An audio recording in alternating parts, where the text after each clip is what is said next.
chỉ bảy lệ vép ule tuần trung mà hiền West Asia boy na chum pui kiang hnai ve don ta deuem ni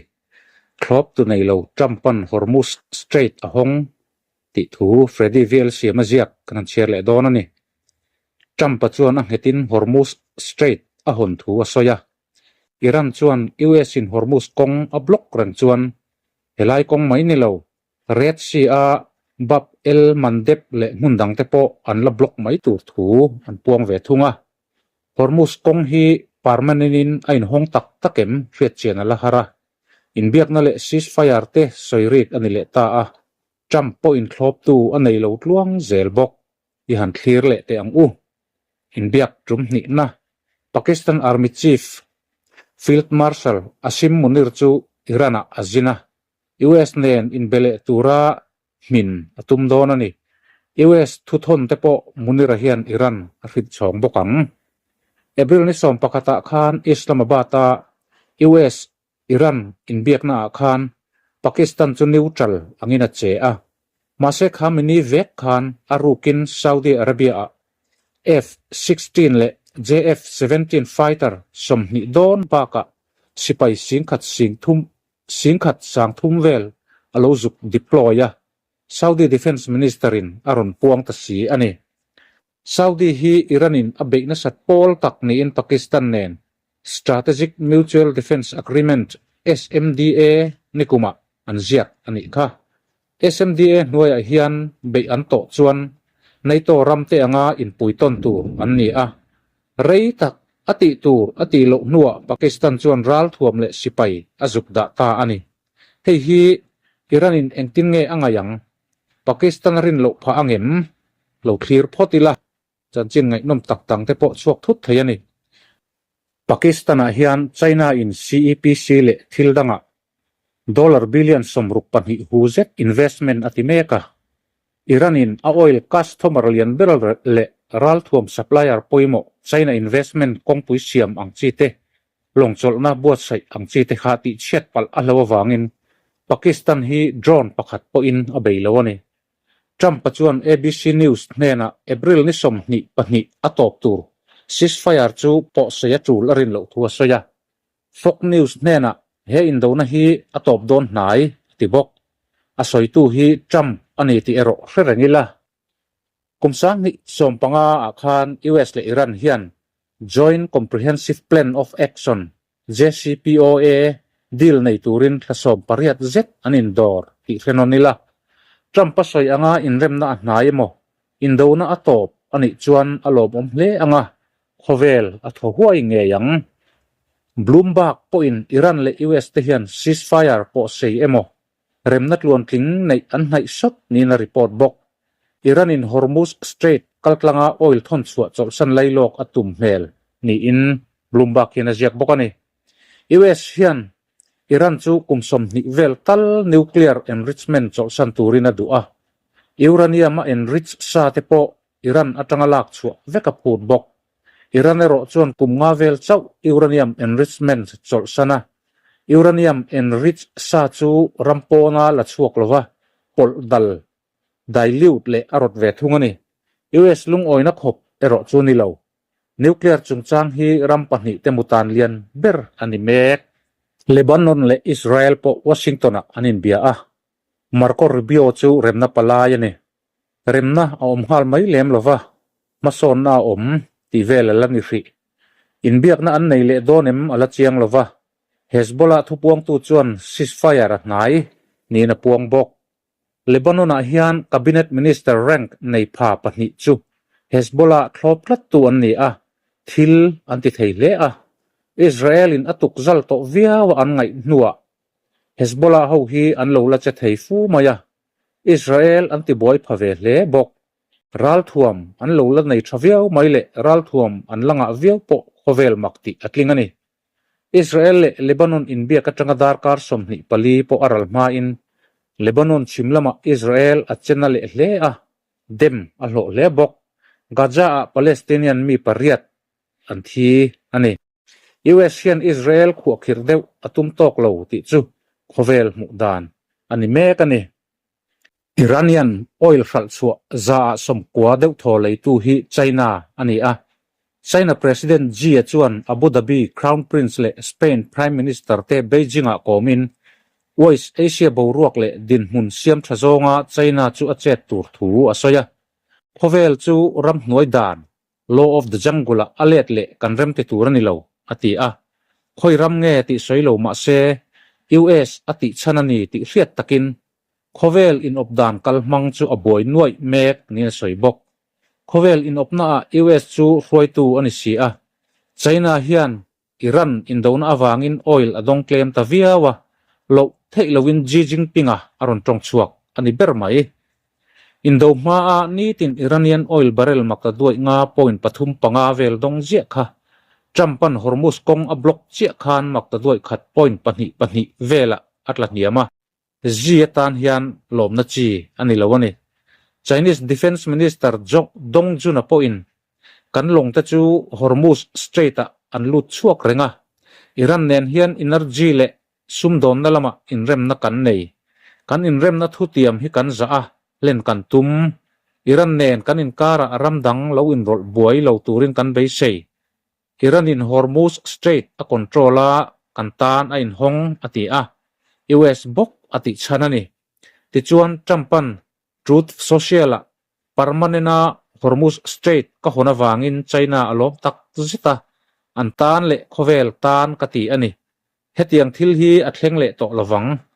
China in Iran nenaral thuam hral lo remti a kanin mu huna President Xi a hian min kuang het cher chot watang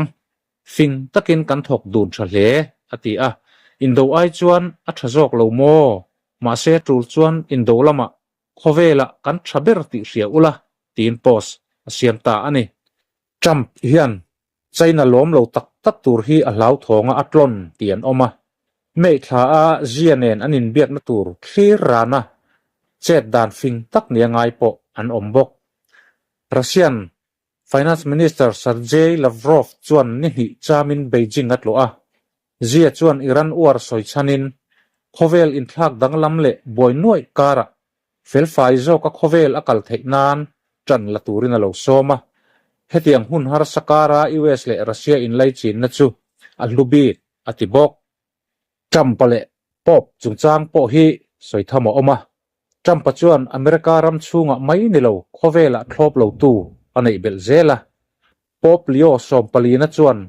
West Asia Indona chu engkim ti thea in ngai haina delusion wangani thu soin Iran Indona chu adema indairekin Trump hi mupuina kap ati thei ome Trump le a sarkar hi a hlau lo hle ani pop hian Trump chuan pop chu radical left te thlop lo turin akhaka pop chu amingainat ani lo thu soin Truth Social post thui zet asiama Catholic ho tu pa hi social na sakop ani Trump chuan pop chu sual be na konga chaklo ti in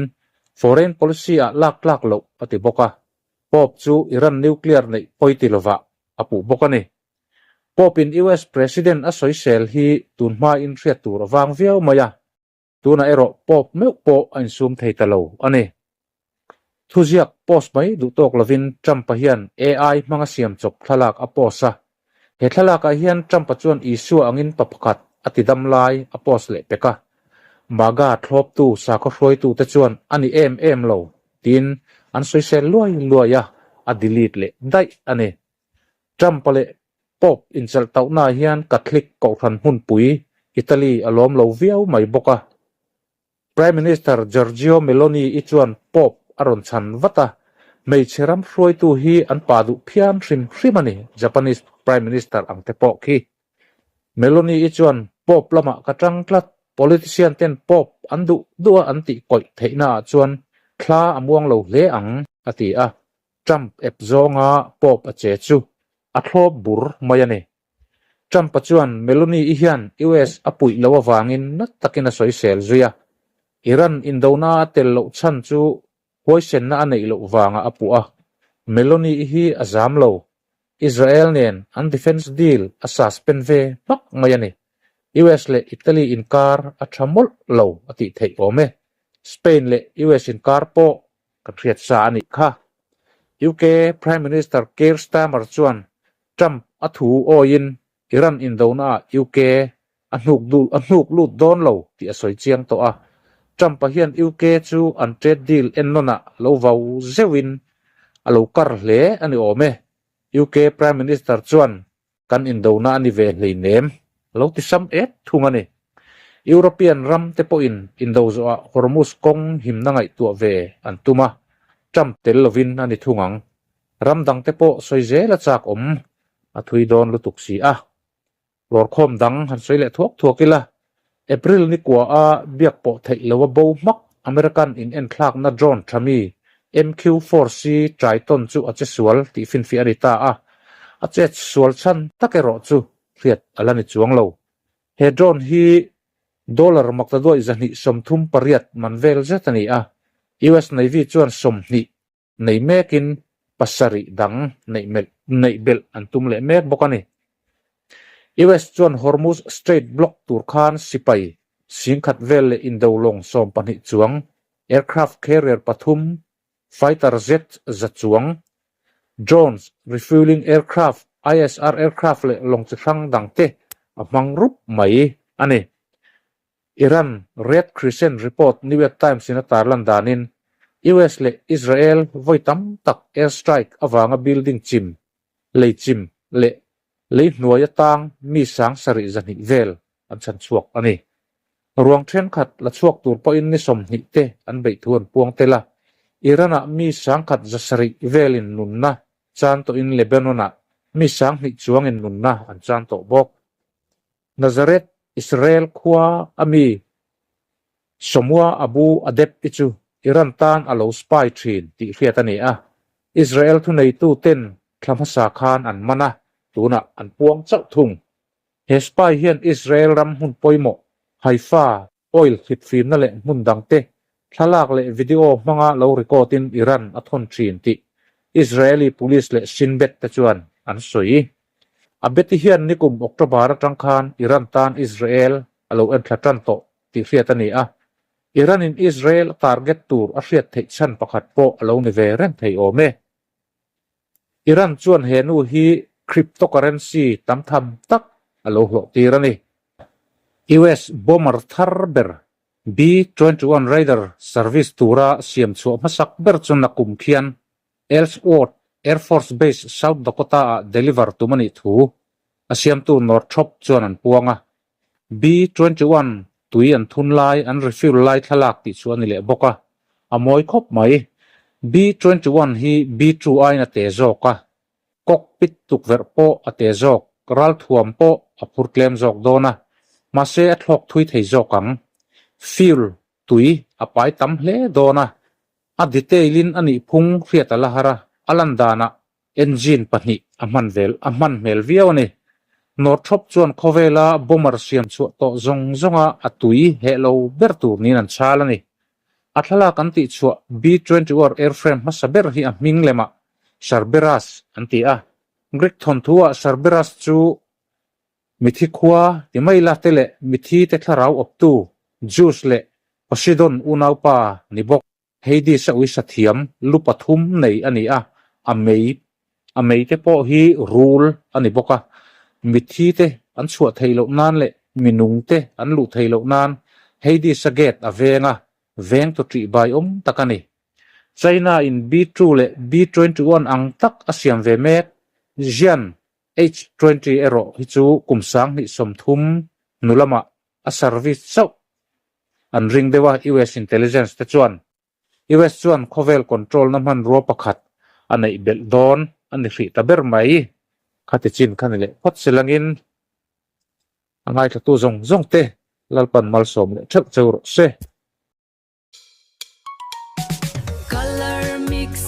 kan ti theye I rong du zong lo soila I tu angin kan lo siamang PU furniture rong po a omme te variety store Kortha Vengpui phone number 84984476 8974672229